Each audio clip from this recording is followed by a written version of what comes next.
My name is Rita Semel. I'm 93. Today's date is August 6th, 2015, and we're sitting at the StoryCorps location in the San Francisco Public Library. And I'm about to be interviewed by Michael Pappas, my very good friend and colleague at the San Francisco Interfaith Council. And I'm Michael Pappas. I'm 54 years old. Today, as Rita said, is August 6th, 2015. We are here in the San Francisco Public Library in the StoryCorps room.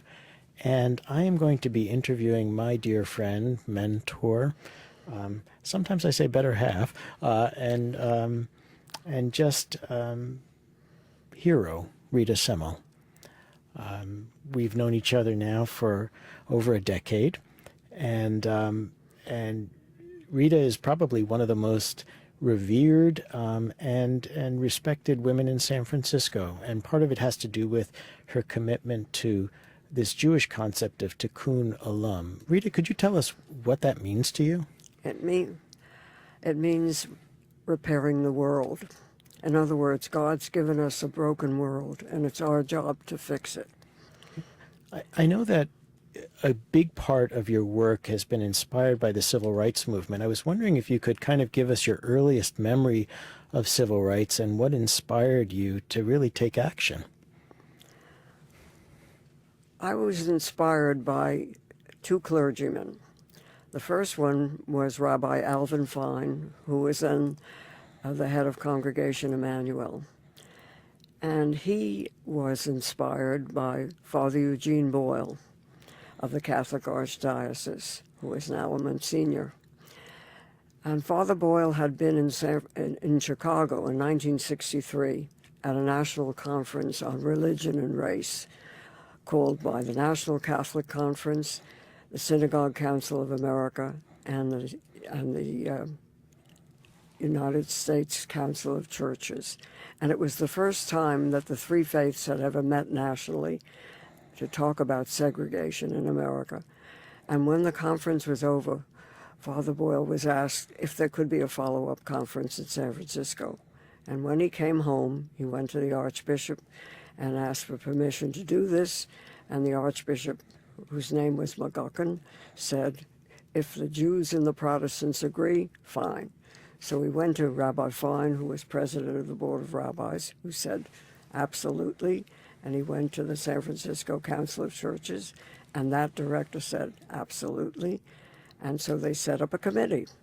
That's the American way. When you want to do something, you set up a committee. And Rabbi Fine asked me to be on that committee, and that's how I got involved. We had the conference the following September at the University of San Francisco. We had 500 people for 3 days talking about segregation in San Francisco, which, believe it or not, did exist. It existed in the schools, it existed in the workplace, it existed in housing. And what could we do about it? You've mentioned to me in the past that Dr. King came to San Francisco. Can you tell us a little bit about your experience of witnessing that historic firsthand? Yes, he came 50 years ago, and he spoke at the Cow Palace. And my husband and I took our two children, who were then not in their teens, and they never forgot it. My younger daughter, unfortunately, is no longer living, but if you ask my other daughter about, does she remember hearing Dr. King at the Cow Palace, she remembers it very, very well, and it made a lasting impression on her. And what does she do now? My daughter Elizabeth is the director of the death penalty clinic at UC Berkeley Law School. She's a criminal defense lawyer. Could you tell us a little bit about Max, your husband? Because if memory serves me correctly, you mentioned that he was in the service, and you got a little bit of a taste of segregation. Yes, I did. Could you tell us a little bit about Max and that experience? Yeah, well, he was an infantry officer, and we were married between Camp Wheeler and Fort Benning.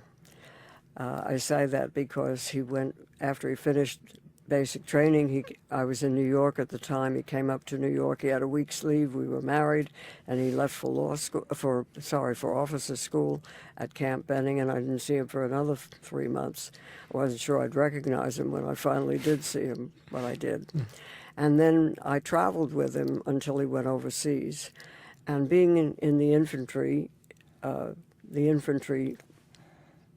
forts and camps were all in the South. So we started at Fort McClellan in Alabama, and then we went to Camp Van Dorn in northern Florida, and we ended up in Centerville, Mississippi. And as you reminded me, it was my first experience with real segregation. I'll never forget my first vision of the water fountains saying over one colored and over the other white. I had lived only in New York and San Francisco up to that time, and I couldn't believe my eyes. And that was not only the water fountains, that was also the restrooms, that was places to sit in a public park, all kinds of things. And for a 20-year-old woman from, as I say, New York and San Francisco, it was an eye-opener. I think I learned more in those months traveling with him before he went to Normandy was as good an education as 4 years at college. I know you're committed to Interfaith.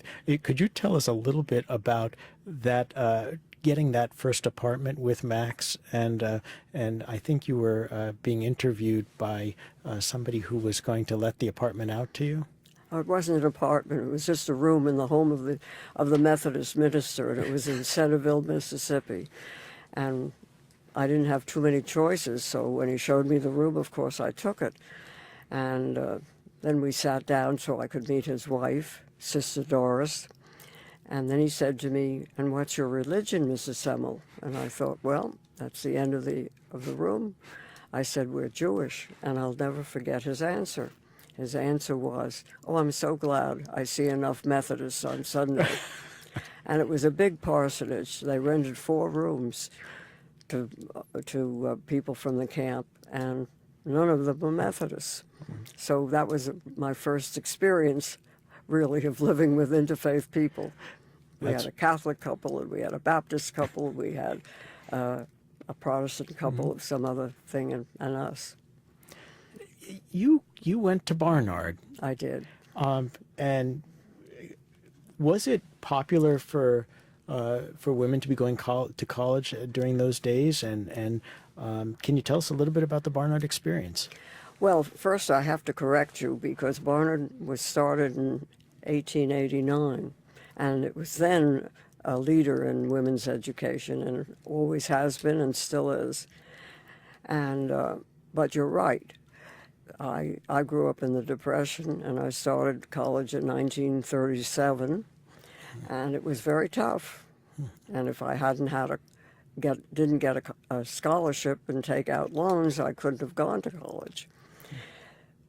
But my father particularly was determined that my sister, who was 5 years older than I was, my father was determined that we get a college education. He felt that it was very important for women to be educated and to be able to support themselves. As I remember him putting it, "I want you to marry and be happy and have children and a family, but just in case, I want you to be able to hold a job."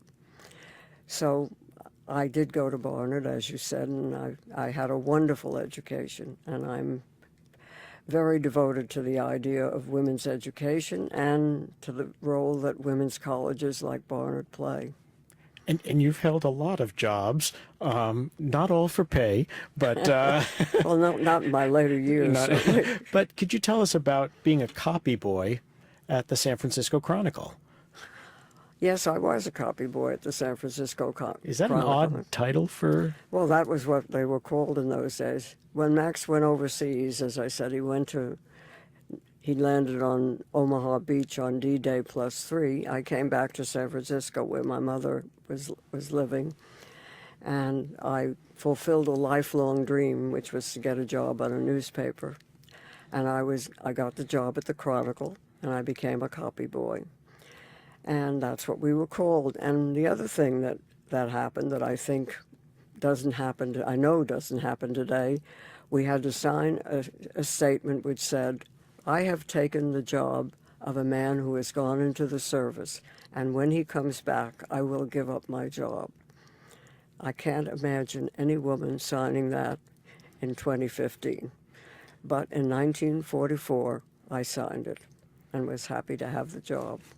Why were you really excited to, or why did you want to work in newspaper? Well, that had always been working in the newspaper business had always been my dream. In fact, I had planned to go to the Columbia School of Journalism when I graduated from Barnard, but the war broke out, and that was the end of that. And then I got married in 1942 at the age of 20, which doesn't seem to happen too much now, but it did then. It was wartime. Let's put it that way. And you've always been somewhat in public relations, and that led to a career at the Jewish Community Relations Council. I was wondering if you could tell us a little bit about how you came to that career, and maybe give us a vignette or two of some of the highlights of what happened in that experience. Well, what happened was when Max came back from, let me backtrack a minute. Before the war, at the San Francisco Chronicle, there was only one woman reporter on the city side. All the other women worked in the food section or the society section or something like that. But of course, when men went off to service, they didn't have the luxury of only hiring men. They had to give women these jobs. And so, hence the copy boys were all women during the war. And I was taken under the aegis of this one woman reporter, a woman named Carolyn Ansbacher, and I found out what a mentor was. And then I became a reporter. And toward the end of the war, she came to me and she said, you've done very well, and they might keep you. But if they do, you would be working 2 in the afternoon to midnight and weekends, and your husband's coming home. By that time, my husband, who had been wounded during the breakout from St. Lo and spent a number of months in the hospital, was on his way home, she said. And Carolyn added, and you don't want to go back to working those hours. I have a friend who was the former managing editor of the Call Bulletin, which was another newspaper in San Francisco at the time, and he is starting an Anglo-Jewish weekly, and he's looking for an associate editor, and I've recommended you for the job. Well, I didn't know anything about the Jewish community. We were transplants from New York, and I had very little Jewish upbringing, you might say, and my parents didn't belong to a synagogue. We used to have Seder for Passover, but that was really about it. And I thought, oh, well, why not? So I met this man whose name was Eugene Block, and he hired me. And it was a 9-to-5, 5-day-a-week job, which was fine. And Max came home, and it was fine. And the arrangement for that paper, which was then called the Northern California Jewish Bulletin, was that we would serve as the PR side for the Jewish Community Federation, which raised money for all kinds of nonprofit Jewish charities, as well as for the State of Israel, which was then being started. And so I learned very quickly about the Jewish community and all the things that went on there, and it was another learning experience that I value very, very much. And so I did that for several years. And I must add something about my husband. You're too young, Michael, to remember, obviously, because you weren't alive. But after the war, women who had been working during the war, for the most part, stopped working and went back to keeping house, having children, doing the carpooling, joining the League of Women Voters and so on. And I didn't want to do that. And most husbands of that generation, that's what they wanted their wives to do. I was very lucky. I had a husband whose ego was not tied up in what his wife did or didn't do. And in fact, I think in a way he was kind of proud of me. So I just wanted to pay tribute to him for that. What was it like raising children and being a working mom back in those days? It was a juggling act. It was a juggling act. And it was helpful to have a husband who loved his kids very, very much and wanted to be involved. And he didn't mind changing diapers, and he didn't mind taking them to the playground, and he didn't mind any of that. He kind of loved it. And Saturdays was his day to be with his daughters. You have a daughter, so you know about I do. how dads feel about daughters. Well, that's how he felt about his daughters. Would you share with us, because it's one of those great stories about, I guess, the first Consul General of Israel that came to San Francisco while you were with the JCRC? No, I wasn't with the Okay. JCRC. I was doing freelance PR at work. the time, yeah. And there was a man named Ben Swig who owned the Fairmont Hotel, and he was very active in the Jewish community, and I knew him and done some work for him and some of the organizations he cared about. And he called me one day and he said, "We're going to have a visit from the first Consul General of the State of Israel." At that time, there was no consulate in San Francisco. And he wants to come up here for 3 days, and he wants to meet the mayor, and he wants to meet the dean of the Consular Corps, and he wants to speak at the Rotary Club, and he's an archaeologist by profession, and he wants to meet the people at UC Berkeley. And I don't know how to do any of that, and I want you to do it for me. Well, I wasn't sure I knew how to do any of it either, but I was kind of intrigued by the whole thing. So I said yes. The mayor at the time was George Christopher. And I don't know, I know you didn't know him, Michael, but he was a great guy. And he was very excited to meet the Consul General. So we made that appointment, and I did all the rest of it. And when people heard that this man was coming and his credentials as an archaeologist, everybody wanted to meet him. Well, the time came, and Ben Swig and I went to the airport to pick him up. It was nighttime, and obviously he was going to stay at the Fairmont Hotel. And we drove down, and the San Francisco airport in 1949 was not exactly the way it is now. You could go out onto the field, and they watch him come down from the plane. And then we found out that George Christopher had supplied a motorcycle escort to take us into San Francisco. And the Consul General, whose name was Abraham Biran, told me afterward that he'd never been so embarrassed in his life, because he certainly wasn't used to that kind of treatment. So that was fun. And we got to be good friends, and my children loved him, because every time he came to San Francisco, he brought Israeli chocolates with him. Tell us about the founding of Mosaic. Oh, this was when I was at the Jewish Community Relations Council. It was a time when the FCC insisted that all radio and television stations give time for public service, announcements and programs, and we set up an interfaith committee consisting of a Catholic priest, a Protestant minister, and me, and we went calling on various stations to set up provide time for what was going on in the faith community. And at KPIX, we met Len Schlosser, who was the public affairs director for the station, and we proposed to him that there be a 30-minute television program, which we called Mosaic, which would provide interviews with people who were doing interfaith work. And he bought the idea, and he sold it to the station, and it was agreed that we would do it once a week. And then who was going to be the host? Well, every clergy that we approached to be the host didn't want to spend the time. And finally they asked me if I would do it, because I was sort of neutral. And I did. And I had a great time. I met some wonderful people. And we tried to talk about the issues that we're facing in the faith community, the differences and the similarities and so on. And to this day, I gather that some of the programs are run, and people will say to me, "Oh, I heard you on Mosaic." My God, that was years and years ago. But it's still going on. Mm-hmm.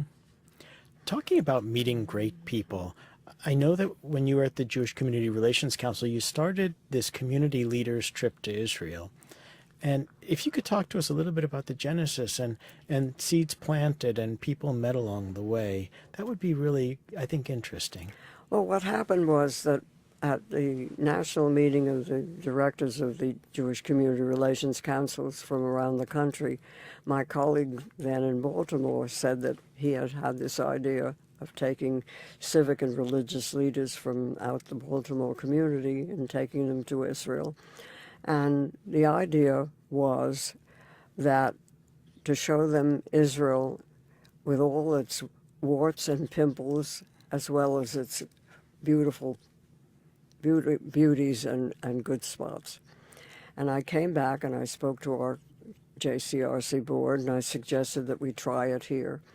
And the Koret Foundation, whose director was a man named Mel Mogoloff at the time, thought it was also a good idea, and so we set up the first trip. And it was 25 Protestants and Catholics and me. Oh, I forget, there was one Buddhist minister as well. And we were very, very meticulous in the itinerary. The itinerary was not only to show beautiful Israel, but also some of the problems that the country was facing and unfortunately faces today, and meet Palestinians and go to the occupied territories and do everything that we possibly can to provide a completely the widest possible view of the country that we could. And I did that for a number of years until I retired, and my successor, Rabbi Doug Kahn, has continued to do it. And it's amazing the number of people that we've taken and the fact that they remember the trip. And people will still come up to me and say, "You took me to Israel," even though I took them 1,000,000 years ago. Now, fast forward a little bit to 1988, 89? 88. 88. 87. Pretty important years. Can you tell us what was going on both in your life as well as, a big change in the interfaith life here in San Francisco? Well, your friend and mine, Mayor Art Agnos, called a group of clergy to his office in December of 1988. And he said, "You've got to help me." It was a very cold and rainy month, something we haven't experienced in the last number of years, I'm sorry to say. And he said, "We've run out of shelters for the homeless, and you clergy people have to open your doors and help." I was obviously not a clergy. I was not there, but the president of the Board of Rabbis was, and he came into my office from the mayor's office, and he told me what happened, and he said, "We've got to be part of that." And again, there was a committee, and we met. Art assigned someone from his staff to help us do this, and we got 4 congregations to open their doors, and we got, I forget whether it was 15 or 20 congregations to provide meals. And we did this from December through the end of February, early March of the following year, because that's how long the rain lasted. And then we thought we were done. And then the following September in 89, actually it was October, sorry, we had the Loma Prieta earthquake. And the then pastor of Calvary Presbyterian Church got a call from Church World Service offering him $10,000 to help people in San Francisco who had been affected by the earthquake. And they said to him, "Dr. Emerson, but you can't only give it to Protestants, you have to give it to everybody." So Dr. Emerson set up a committee to deal with this. And to nobody's particular surprise, the same people who were on the shelter committee were serving on this committee. and we distributed the money to people who needed it. I think we helped a number of people who had been impacted by the earthquake. And when we had our debriefing meeting, somebody said, we just can't keep doing this. Every time there's a crisis, we can't keep setting up a committee. We need an Interfaith Council. And that was the beginning of the San Francisco Interfaith Council, which is now, how many years, Michael? 26. 26. Are you pleased? I'm pleased. I'm very pleased. It's been a wonderful, wonderful organization.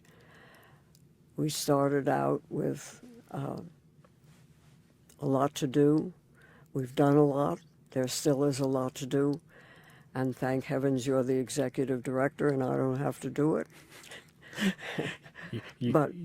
And we're starting out this year. We've just had our election for new officers, and we've got a fabulous team of wonderful chair, G.L. Hodge, who was just retired as the administrator of Providence Baptist Church, and Reverend Karen Olivetti of Glide Church, and Betsy Dodd of Calvary Presbyterian Church, and Nick Andrade of Most Holy Redeemer. Now there's diversity. There's diversity for you. Can you tell us a little bit about your work with the San Francisco Foundation and the founding of the Faiths program? That was really an interesting story. That happened about 21 years ago, and the Interfaith Council was in its infancy, obviously. And what happened was that a group of African-American ministers called on the then executive director of the foundation, a man named Bob Fisher, and told him that they felt that they had been discriminated against, that the foundation gave no money to the faith community at all. And Bob Fisher went to his board and said, we have never given any money. And most foundations at that time did not give any money to the faith community, except those foundations started for that particular purpose. But community foundations, and certainly foundations founded by business, never gave any money. Long story short, the board said, yes, let's do a program, an initiative they called it, but we just can't give to the African American ministers. We have to give to the whole faith community.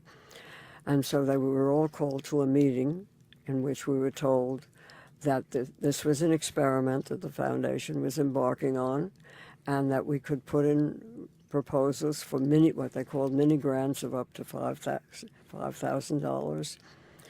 And I was elected to be on the steering committee for the program. I've been there ever since, and now you've joined me, thank heavens. And the San Francisco Interfaith Council has been the lucky recipient of a number of those mini grants, and I think we've done some good work. Yes, we have. You know, unique to interfaith work in the Presidio, where our offices are housed in the main post chapel, there are actually 3 interfaith institutions, and all 3 of them you were instrumental in founding. The United Religions Initiative, the Interfaith Center at the Presidio, and the Interfaith Council. I was wondering if you could touch upon, you've talked about the council, but can you talk a little bit about the founding of URI, the founding of the Interfaith Center, and maybe even a little bit about how we got to the chapel as well? Well, it just shows what a busybody I am. What happened with thanks to Congresswoman Nancy Pelosi, who saved the Presidio by getting the legislation through the Congress to turn it into a national park. There was a story in the paper about requests for proposals from nonprofits who wanted to move to the Presidio, and Richard Scopper was the chair of the council at the time, and I saw it, and I called him and said we ought to put in a proposal because we didn't have any headquarters. I was the unpaid I'm great at unpaid jobs, unpaid director at the time.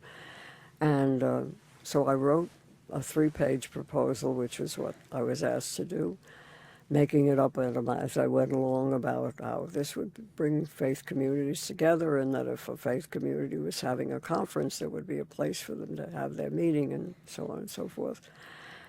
And to our complete surprise, the proposal was accepted, and there we were, what we were going to do with this thing. And we soon realized that it went beyond San Francisco. It really needed to encompass Marin and the East Bay and the peninsula. And we called whatever organizations we could find together to work on this. And that was the beginning of what's now the Interfaith Center at the Presidio. And can you tell us a little bit about the founding of the United Religions Initiative? That happened 20 years ago with the 50th anniversary of the signing of the Charter of the United Nations, which took place here in San Francisco at the War Memorial Opera House. And Bishop Bill Swing was then the presiding bishop of the Episcopal Diocese of San Francisco. And he was asked by the United Nations they were going to have their 50th anniversary at the Opera House. And he was asked to have an interfaith service at Grace Cathedral the Sunday before. And so he set up an interfaith committee to work on the interfaith service, and he asked me to be part of it. And we worked diligently for months and months and months to make this as broad an interfaith service as we possibly could. And I must say, we succeeded. We had 28 different faiths from all over the world participating in one way or another on that Sunday. And we had a packed house. Grace Cathedral was filled with not only representatives from the United Nations who were here for the ceremony, but from all over the city. And there was a youth conference at USF in connection with it. And it was a huge success. And as we stood on the steps of Grace Cathedral afterward, we said to each other, this is too good to let go. We must do something with this. And the name United Religions came from United Nations, because at the time we thought it might be something like the United Nations, but using religious communities instead. And we met for months and months and months afterward to figure out what form this organization might take. And Bishop Swing was going on a sabbatical, and he said, well, he and his wife would go to London to meet with the Archbishop of Canterbury, and they'd go to Israel and meet with the chief rabbi, and they'd go to Rome and meet with the Pope and whoever they could, and they'd visit faith leaders all over the world and see what kind of support we could get for this. And all of them, to a person, I'm sorry to say, said, sort of patted him on the head and said, there, dear, it sounds like a lovely idea, and if you make it work, we'll take the credit, but we're not going to lift a hand to help you. Now, I hope I'm not overstating, and if Bishop Swing ever hears this, I hope he approves of my version of it, but that's the way I remember it. And he came back, and he told us that they had all thought it was a lovely idea, but they weren't going to do anything about it. And we decided that therefore we had to start with the people in each country, in each town, in each village. And so that was the birth of what became known as a cooperation circle, which is the basis of United Religions. The cooperation circle, you have to have 3 different religions and 17 people, and you decide whatever is needed to do in your community. So we've got cooperation circles now in 80 or 82 different countries all over the world, over 400 in number, I think. And they do all kinds of things. They do work for the environment. There's one in Rio that gets the guns off the street. Another one is clearing out a river next to a school in India so children can go to a school without contamination. You name it, we've got a cooperation circle that's doing it. You were the first chair of the Global Council of United Religions, Yes, I and you was. tell a story about culture and chairing that sort of a meeting. Can you share that little story with us? Because it's Yes, we were meeting in Rio, and we had the election, and I was elected the chair.